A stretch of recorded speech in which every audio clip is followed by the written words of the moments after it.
जय Hind. Welcome to back my YouTube channel. देखो, आज के अगले वीडियो पहले वाले वीडियो में हमने मानव भूगोल के बारे में पढ़ा था। मानव भूगोल के फर्स्ट चैप्टर में मैंने मानव भूगोल के बारे में बताया था कि आपको किस प्रकार से इसका अध्ययन करना है। इस वीडियो में मैं आपको 5 मिनट में पहले रिवीजन करा देता हूँ कि क्या पढ़ाया था मैंने। सबसे पहले मैंने ज्योग्राफी का अर्थ बताया था। मैंने कहा ज्योग्राफी दो शब्दों से मिलकर बना है, जियो प्लस ग्राफिया। जियो का मतलब होता है पृथ्वी, ग्राफिया का मतलब होता है वर्णन करना, यानी पृथ्वी का वर्णन करना। फिर मैंने ज्योग्राफी के शब्द के बताए थे, किसने दिया था सबसे पहले, इरेस्टोथेनिस ने दिया था ज्योग्राफी शब्द सबसे पहले। उसके बाद में मैंने ये बताया था कि भूगोल के जनक किसे कहते हैं। तो भूगोल के जनक किसे कहते हैं, प्राचीन काल में भूगोल का जनक हिकेटियस को कहा जाता है, क्योंकि उन्होंने ही सबसे पहले भूगोल को व्यवस्थित रूप से क्या किया था, सम्मिलित किया था। इसे ध्यान रखना। उसके बाद मैंने बताया था ज्योग्राफी की जो मेन ब्रांचेज है वो दो है, इसके अलावा सब ब्रांचेज भी खूब सारी है। दो कौन कौन सी, एक तो फिजिकल ज्योग्राफी हो गई, एक ह्यूमन ज्योग्राफी हो गई, यानी भौतिक भूगोल और मानव भूगोल। मैंने कहा भौतिक भूगोल के अंतर्गत हम पर्यावरणीय गतिविधियों का अध्ययन करते हैं, जो आपको 11वीं क्लास में पढ़ाया जा चुका है। जबकि ह्यूमन ज्योग्राफी या मानव भूगोल के अंतर्गत मानव से रिलेटेड जो सांस्कृतिक गतिविधियां मानव प्रकृति के साथ करता है उनका अध्ययन किया जाता है। उसी को आगे लेते हुए मैंने उस चैप्टर में आपको सबसे पहले मैंने मानव भूगोल का अर्थ बताया था कि मानव भूगोल किसे कहते हैं। उसके बाद में मानव भूगोल की परिभाषाएं बताई थी। मानव भूगोल के जनक, मानव भूगोल के जनक की बात करें तो मानव भूगोल के जनक फ्रेडरिक एर्जल महोदय है, जो 18वीं सदी में आपको पता है इसका विकास हुआ था। फ्रेडरिक एर्जल महोदय जर्मनी के निवासी थे और इसको आगे बढ़ाने का काम उनकी शिष्या उसकी शिष्या एलन सी सैंपल, जो कहाँ की थी, यूएसए की थी। उसके बाद मैंने यहाँ इस पर परिभाषा बताई थी आपको, तीन परिभाषा बताई थी। एक तो स्प्रेडजेल के अनुसार बताई थी, एक इसी सैंपल के अनुसार बताई थी, एक विडिला ब्लास मोते के अनुसार बताई थी, जो फ्रांस के निवासी थे, जिन्होंने संभववाद जैसी विचारधारा को जनरेट किया था। ध्यान रखना। तो इसी को हम आगे लेकर आज अध्ययन करेंगे कि मानव भूगोल की विचारधाराएं थी, तीन विचारधाराएं। हमने उससे पहले वाले वीडियो में आपको पता है प्रकृति के बारे में भी अध्ययन किया था। तो इसमें तीन विचारधारा है मानव भूगोल की। उन तीनों विचारधाराओं का हम विस्तृत रूप से अध्ययन करेंगे। आपकी किताब में जितना है उससे भी कहीं ज्यादा गुना अच्छे से कर लेंगे इसे। जैसे इसमें बहुत सारी चीजें दे रखी है, हमें वही चीज इसमें से लिखनी है और पढ़नी है जो चीज आपके लिए इंपॉर्टेंट है परीक्षा की दृष्टि से। तो हम सबसे पहले मानव भूगोल की विचारधाराएं देखेंगे। देखो, मैं आपको समझाता हूँ।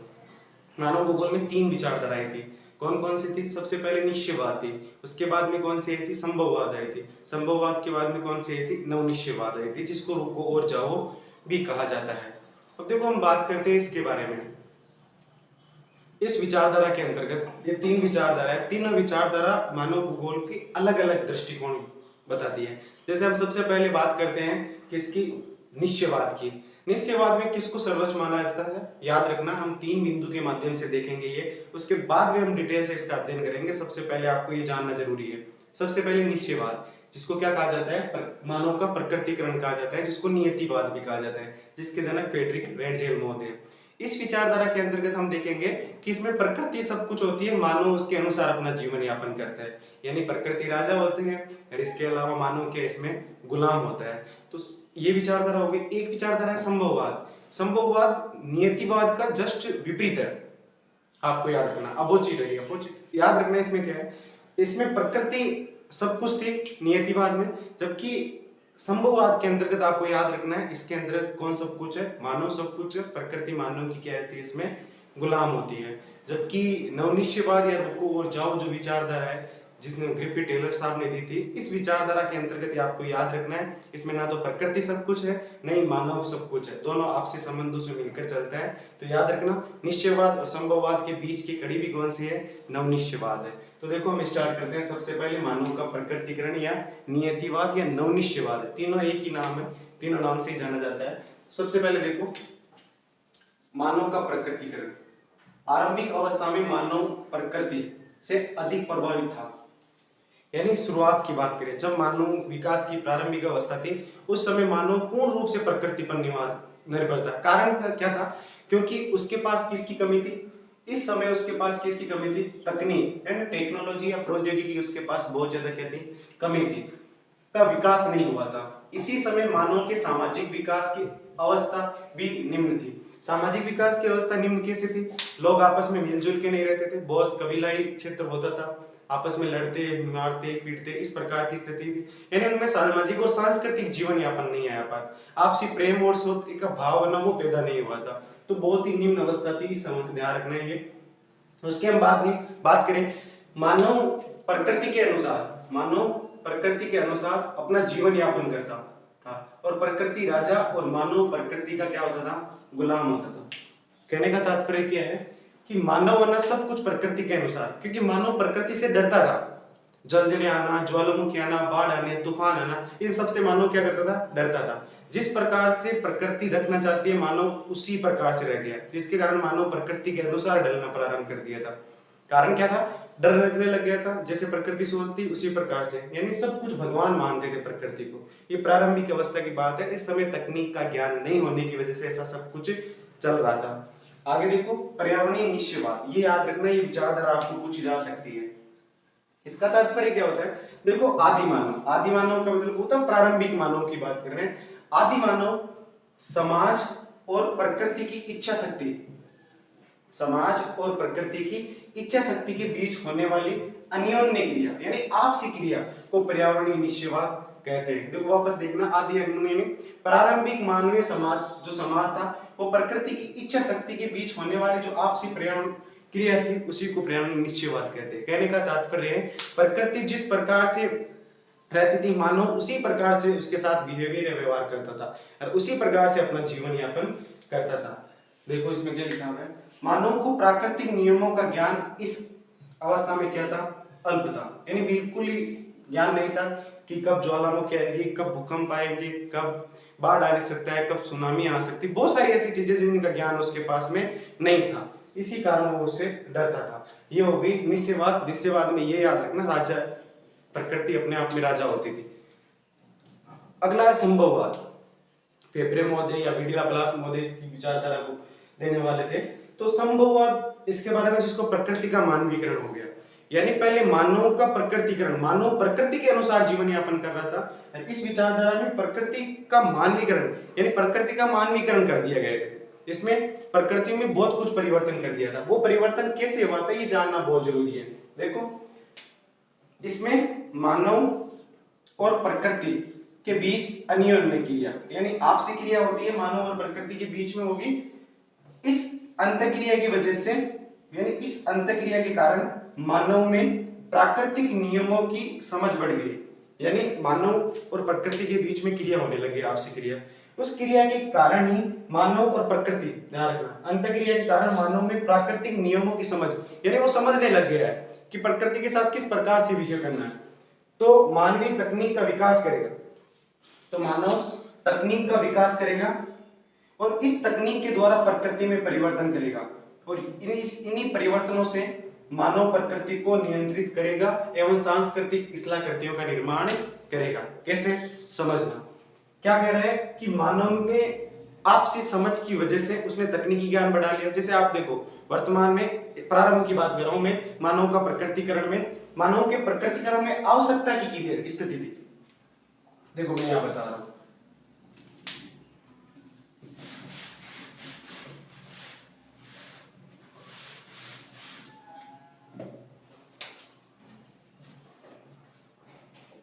मानव का प्रकृतिकरण,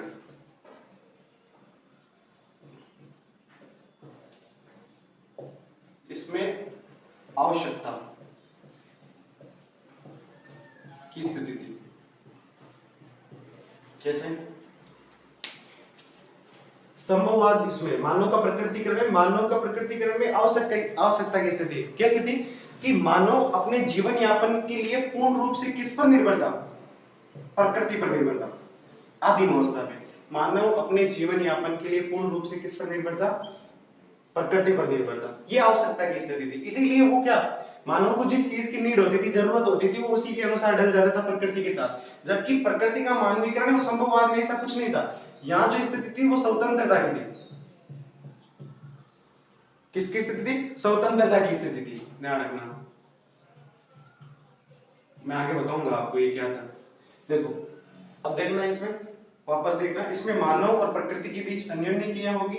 इस अंतःक्रिया के कारण मानव और प्राकृतिक नियमों में समझ बढ़ जाएगी और मानव की तकनीकी का क्या हो जाएगा, विकास हो जाएगा। इसी तकनीक के द्वारा प्रकृति में परिवर्तन होगा। इन्हीं परिवर्तनों में से मानव प्रकृति को नियंत्रित करेगा और सांस्कृतिक स्थलाकृतियों का निर्माण करेगा। जैसे मैदान है, मैदानी क्षेत्र में मानव ने सड़क, रेल, इसके अलावा बहुत सारी बड़ी बड़ी बिल्डिंगें बनाना स्टार्ट कर दिए, शहर के शहर बसाना स्टार्ट कर दिए, कस्बे।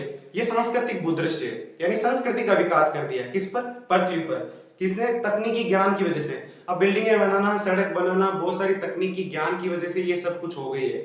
रेलवे ट्रैक का निर्माण करना औद्योगिकीकरण के बाद में। तो मानव ने धीरे धीरे प्रकृति में क्या करना स्टार्ट कर दिया? परिवर्तन करना स्टार्ट कर दिया। इसी को हमने क्या नाम दे दिया? संभववाद। तो इसके अकॉर्डिंग इस विचारधारा को जो सपोर्ट करने वाले जितने भी विद्वान थे, भूगोलवेता थे, वो क्या कहते थे कि प्रकृति ही सब कुछ है, इसमें मानव सब कुछ है, मानव प्रकृति में किसी भी प्रकार का क्या कर सकता है? चेंज कर सकता है। इसी विचारधारा के अनुसार याद रखना, इसी विचारधारा के अनुसार प्रकृति गुलाम है, मानव इसमें क्या था? राजा। कौन सी विचारधारा में? संभववाद में। देखो स्वतंत्रता की स्थिति है इसमें। किसकी स्थिति है? स्वतंत्रता की स्थिति। अभी बताया मैंने। मानव अपने जीवन के लिए प्रकृति को नियंत्रित करता है। मानव अपने जीवन यापन के लिए किसको नियंत्रित करता है? प्रकृति। वो किसी भी प्रकार का उसमें चेंज करने की इसमें संभावनाएं बढ़ती है। इसीलिए इस विचारधारा को संभववाद के नाम से जाना जाता है, जिसमें प्रकृति का क्या कर दिया गया है? मानवीयकरण कर दिया है। संभववाद की बात करें, प्रकृति अवसर प्रदान करती है और मानव उनका उपयोग करता है तथा धीरे धीरे प्रकृति का मानवीकरण होता है तथा प्रकृति पर मानव प्रयासों की छाप पड़ने लगती है। कैसे? मैंने अभी थोड़ी देर पहले बताया था कि मानव में समझ या तकनीक का ज्ञान हो जाता है। तकनीक के ज्ञान होने की वजह से जो आवश्यकता की स्थिति थी, ध्यान रखना, इस आवश्यकता की स्थिति में भौतिक या मैं कह सकता हूं भौतिक स्थलाकृतियां, पर्वत और पठार की बात हो रही थी, जबकि इन्हीं पर्वत और पठार में से कुछ चेंजेस करके स्वतंत्रता की स्थिति में आकर मानव अपने जीवन यापन के लिए कुछ भी कर सकता है। उसके बाद में नवनिश्चयवाद या रुको और जाओ विचारधारा के बारे में अध्ययन करेंगे। देखो संभववाद आप वापस देख लेना, प्रकृति अवसर प्रदान करती है और मानव उनका उपयोग करता है और धीरे धीरे प्रकृति का मानवीकरण हो जाता है, मानव उसको उपयोग करता है तथा प्रकृति पर मानव प्रयासों की छाप पड़ने लगती है, उसको संभववाद कहा जाता है। यानी प्रकृति में मानव कुछ भी चेंजेस कर सकता है, ये सब कुछ संभव है। इसमें प्रकृति को गुलाम और मानव को राजा समझा जाता है। कौन सी विचारधारा में? संभववाद में। इसके जनक याद रखना विडाल डी लब्रांस महोदय, जो फ्रांस के निवासी है। कहाँ के निवासी है ये? फ्रांस के। याद रखना ये, इन्होंने मानव भूगोल के बहुत अच्छा योगदान दिया था, ध्यान रखना ये। अगली विचारधारा है नवनिश्चयवाद। नवनिश्चयवाद विचारधारा, इस विचारधारा को रुको और जाओ निश्चयवाद भी कहा जाता है।